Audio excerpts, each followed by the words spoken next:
नमस्कार जोहार, मैं आकाश कुमार। आप देख रहे हैं 24x7 झारखंड न्यूज। चलिए देखते हैं सुबह से लेकर शाम तक की तमाम बड़ी खबरों। झारखंड में 50,000 शिक्षकों की बहाली।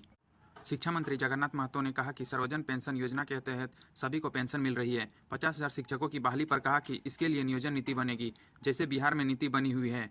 बिहार में जो नीति बनी है उसमें सिर्फ बिहार के लोगों को ही शिक्षक में बहाली होती है। सभी राज्यों की स्थानीय नीति है, सिर्फ झारखंड की नहीं बनी है। नियोजन नीति स्पष्ट होगी झारखंड के लिए। जिसका 1932 का खतियान होगा वह झारखंडी होगा। अब क्लास 3 व 4 का पद रिजर्व हो गया है। अब बाहर के लोग नहीं आ सकते हैं। झारखंड में 31 दिसंबर 2019 तक बने भवन होंगे नियमित। सीएम हेमंत सोरेन ने इस योजना के प्रारूप को दी सहमति।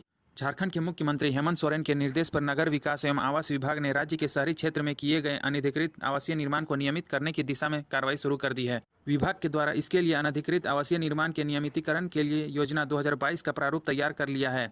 मुख्यमंत्री ने योजना को सहमति दे दी है। योजना के तहत 31 दिसंबर 2019 के पहले निर्मित आवासीय एवं गैर आवासीय भवनों का नियमितीकरण हो सकेगा। कुड़मियों को एसटी का दर्जा देना ही होगा, बोले आजसू चीफ सुदेश महतो। कुड़मियों को अनुसूचित जनजाति का दर्जा मिलना ही चाहिए, यह उनका हक है। आज़ादी के बाद आदिम जनजाति की सूची में कुड़मी भी हुआ करते थे। 1951 की जनगणना में कुड़मियों को इस लिस्ट से बाहर कर दिया गया। उन्हें क्यों बाहर किया गया, इसकी कभी जानकारी नहीं दी गई। अब अगर वे फिर से अपना हक मांग रहे हैं तो उन्हें अपना अधिकार मिलना ही चाहिए। ये बातें all Jharkhand students union supremo Sudesh Mahto ने प्रभात खबर संवाद से कही। सुदेश महतो झारखंड के गृह एवं खेल मंत्री भी रह चुके हैं। इसके अलावा भी उन्होंने झारखंड की राष्ट्रीय जनतांत्रिक गठबंधन सरकार में कई विभागों में मंत्री रह चुके हैं। सीएम हेमंत सोरेन का आवास घेरने जा रहे प्राथमिक शिक्षकों को पुलिस बल ने मोराबादी मैदान में रोका। अखिल झारखंड प्राथमिक शिक्षक संघ के बैनर तले मुख्यमंत्री हेमंत सोरेन का आवास घेरने जा रहे प्राथमिक शिक्षकों को पुलिस ने राजधानी रांची स्थित मोराबादी मैदान में ही रोक दिया। शनिवार को राज्य भर से प्राथमिक शिक्षक मोराबादी मैदान से सीएम आवास का घेराव करने जा रहे थे। मैदान से कुछ ही दूर वे आगे बढ़े थे कि पुलिस ने उन्हें बैरिकेडिंग करके आगे बढ़ने से रोक दिया। गढ़वा में किसानों से फर्जी हस्ताक्षर कराकर 60 लाख रुपये का गबन। गढ़वा के कृषि प्रौद्योगिकी अभिकरण संस्थान की ओर से अरहर फसल पर दवा छिड़काव के नाम पर किसानों के फर्जी हस्ताक्षर पर 60 लाख रुपये गबन का मामला सामने आया है। इस मामले की डीसीएलआर ने जांच की है। जांच के बाद उपायुक्त को कार्रवाई के लिए लिखा गया है। जानकारी के अनुसार एनएफएसएम के एडिशनल एरिया कवरेज प्रोग्राम के तहत आत्मा को 60 लाख रुपये प्राप्त हुए थे।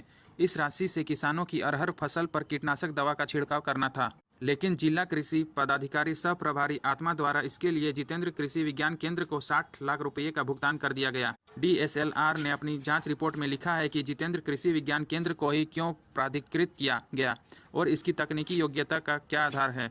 इसका विभाग के पदाधिकारियों ने संतोषजनक उत्तर एवं साक्ष्य नहीं दिया।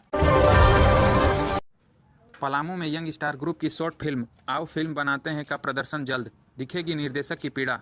इस फिल्म में पलामू के कई कलाकारों ने शानदार काम किया है, जिसमें मुख्य रूप से सुमित वर्मन, अविनाश तिवारी, अदनान काशिफ, मनीष कुमार, काजल राज, आसना भेंगरा, देवेंद्र ठाकुर, विकास कुमार, सुमित राज, सौमिली घोष, मोहम्मद नसीम आदि हैं। काजल राज, अदनान काशिफ व देवेंद्र ठाकुर ने इस फिल्म में अपनी शानदार उपस्थिति दर्ज कराई है। फिल्म के लेखक निर्देशक सुमित वर्मन बताते हैं कि उनकी फिल्म एक ऐसे युवा के इर्द गिर्द घूमती है जिसमें दिखाया गया है कि एक अच्छी फिल्म बनाने के लिए एक युवा निर्देशक को कितनी मशक्कत करनी पड़ती है। आजकल फिल्मी दुनिया के ग्लैमर, भटकाव, गलत सोच को भी कहानी में पिरोया गया है। यह फिल्म असिस्टेंट डायरेक्टर के ऊपर आधारित है, जो बड़ी फिल्म बनाकर अपनी पहचान बनाना चाहते हैं, परंतु बॉलीवुड में फैली नेपोटिज्म में फंस जाता है और वह गाँव लौट आता है। धनबाद बोकारो जिले में डाक विभाग करा रहा सर्वे। अब डाकिया नहीं, ड्रोन करेगा पार्सल की डिलीवरी। आधुनिक प्रौद्योगिकी के साथ कदम ताल करते हुए भारतीय डाक विभाग ने 27 मई 2022 को गुजरात में कच्छ जिले के भुज तालुका के हवाई पोस्ट ऑफिस से भचाऊ के नेर गांव तक ड्रोन के जरिए पार्सल पहुंचाया था। ड्रोन ने 25 मिनट में 46 किलोमीटर की दूरी तय की थी। पार्सल में चिकित्सा संबंधी सामग्री थी। गुजरात में सबसे पहले सफल पायलट परीक्षण के बाद डाक विभाग झारखंड में भी यह सेवा शुरू करने पर कार्य कर रहा है। विभाग कई जिलों में सर्वे कर रहा है। शुरुआत में ड्रोन के माध्यम से सरकारी कर्मियों को दवा जैसी जरूरी चीज़ें पहुंचाने की योजना है। धनबाद डिवीजन के धनबाद और बोकारो जिला में विभाग ने इस बार जिला प्रशासन को एक पत्र लिखा है।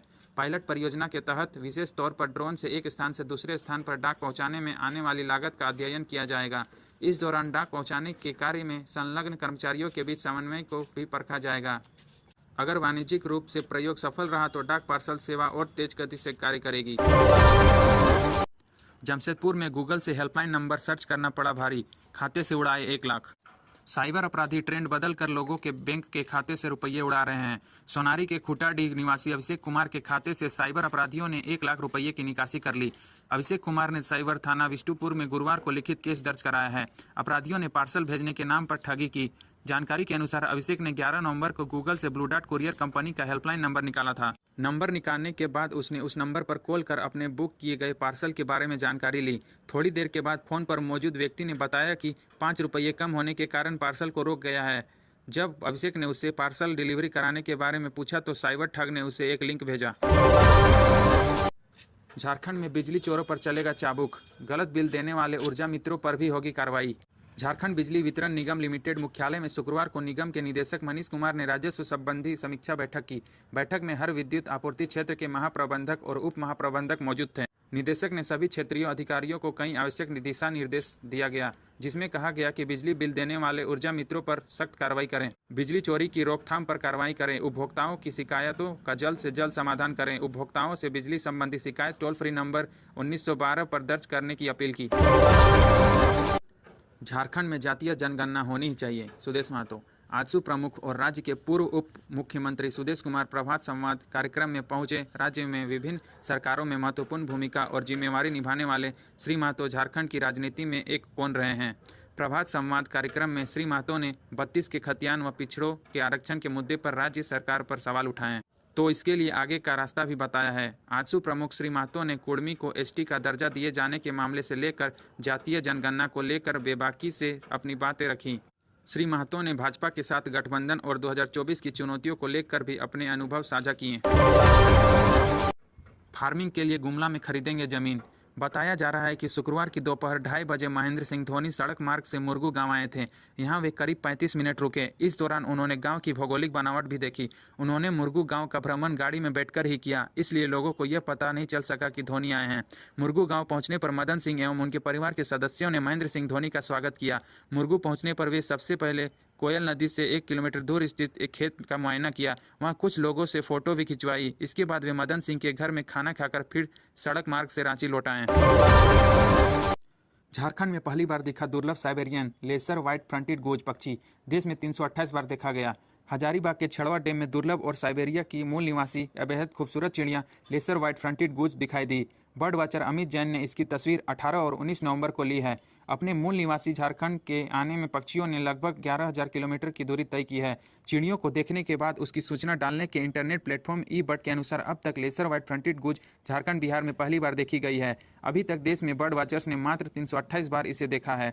असम उड़ीसा से इसकी रिपोर्टिंग की गई है, लेकिन बिहार झारखंड से कोई रिपोर्ट नहीं है। इंडियन बर्ड कंजर्वेशन नेटवर्क का state coordinator Jharkhand doctor Satya Prakash ने गोज की तस्वीरें देखकर पुष्टि की है। रांची नगर निगम के मेयर पद पर पुरुष भी आजमा सकेंगे किस्मत, एससी के लिए सीट रिजर्व। आगामी नगर निकाय चुनाव को लेकर झारखंड राज्य निर्वाचन आयोग ने नगर निगम, नगर परिषद और नगर पंचायत के मेयर और अध्यक्ष पद के लिए आरक्षण निर्धारित कर दिया है। रांची नगर निगम में इस बार मेयर की सीट अनुसूचित जाति के लिए आरक्षित कर दिया है। इसके साथ ही पूर्व में केवल महिलाओं के लिए आरक्षित इस सीट पर इस बार पुरुष भी किस्मत आजमा सकेंगे। टाटा स्टील फाउंडेशन तैयार कर रहा देश भर के वैद्यों की सूची। सहेजी जाएगी प्राचीन चिकित्सा पद्धति। देश भर में जहां तहां बिखरी प्राचीन चिकित्सा पद्धति अब दस्तावेजों में सहेजी जाएगी। चिकित्सा पद्धति और जड़ी बूटियों के दस्तावेजीकरण के लिए टाटा स्टील फाउंडेशन देश भर के वैद्यों की सूची तैयार कर रहा है। इसके लिए नेशनल हीलर्स एसोसिएशन के रजिस्ट्रेशन की प्रक्रिया जारी है। यह जानकारी टाटा स्टील फाउंडेशन के एक अधिकारी ने दी। उन्होंने बताया कि टाटा स्टील फाउंडेशन ने अनौपचारिक रूप से राष्ट्रीय हीलर्स एसोसिएशन का गठन किया है। यह एसोसिएशन 3 वर्षों से देश के विभिन्न राज्यों के वैद्यों की सूची बना रहा है। हालांकि कोरोना के कारण अब तक एसोसिएशन का रजिस्ट्रेशन नहीं कराया गया है। रजिस्ट्रेशन की प्रक्रिया जारी है। दरअसल भारत की चिकित्सा पद्धति दुनिया की प्राचीन चिकित्सा पद्धतियों में से एक है। हालांकि अब तक इसका व्यापक विस्तार नहीं हो पाया है। वहीं हमारी चिकित्सा पद्धति के लगभग 2000 वर्ष बाद प्रचलन में आई एलोपैथिक व होम्योपैथिक पद्धति काफी आगे निकल गई है। इसका मुख्य कारण हमारी चिकित्सा पद्धतियों के दस्तावेजीकरण नहीं होना है। आदिवासी इलाकों में आज भी जड़ी बूटियों से इलाज होता है। कई इलाकों में वैद्य हैं जो कारगर इलाज करते हैं। मुख्यमंत्री से पूछताछ के बाद अब वरिष्ठ अधिकारियों पर लटकी जांच की तलवार। ईडी कर रही है समन। मुख्यमंत्री हेमंत सोरेन से ईडी की पूछताछ के बाद अब जांच सरकारी अधिकारियों की तरफ मुड़ सकता है। अवैध खनन के मामले में अब सरकारी अधिकारियों से पूछताछ की जा सकती है। मुख्यमंत्री हेमंत सोरेन से पूछताछ के क्रम में जो जवाब सामने आए हैं, उस आधार पर सरकारी कर्मचारी, संबंधित विभाग और वरिष्ठ कर्मचारियों से पूछताछ की तैयारी चल रही है। बिरहोर परिवार ने रामगढ़ डीसी को सुनाई समस्या, अधिकारियों को जल्द दूर करने का मिला निर्देश। रामगढ़ जिला अंतर्गत बसंतपुर पंचायत के बिरहोर टोला में डीसी मेधावी मिश्रा पहुंची। मौका था इस ठंड में बिरहोर परिवार के बीच कंबल का वितरण का। इस मौके पर डीसी ने बिरहोर परिवार से उनकी समस्या सुनी। बिरहोर परिवार ने डीसी से मूलभूत सुविधाओं के अभाव के बारे में जानकारी दी। जानकारी मिलते ही डीसी ने अधिकारियों को जल्द समस्या दूर करने का निर्देश दिया। धनबाद में अवैध कोयला खनन के कारण शिव मंदिर के पास की जमीन धंसी, मंदिर क्षतिग्रस्त। धनबाद के लोधना स्थित अलगडीहा ओपी क्षेत्र के सेंट्रल सुरुंगा शिव मंदिर के पास कोयला चोरों के सिंडिकेट द्वारा अवैध माइंस चलाने पर जमीन धंस गई है और शिव मंदिर डैमेज हो गया है। शनिवार की अगले सुबह आवाज के साथ जमीन में दरार पड़ने से आसपास के क्षेत्र के लोगों में हड़कंप मच गया। इस दौरान अवैध कोयला खनन कर रहे कोयला चोर भाग खड़े हुए। हालांकि अभी तक किसी के हताहत होने की कोई खबर नहीं है। तो यह थी झारखंड की बड़ी खबरें। झारखंड की हर छोटी से बड़ी खबर देखने के लिए हमारे चैनल 24x7 झारखंड न्यूज़ को सब्सक्राइब करें।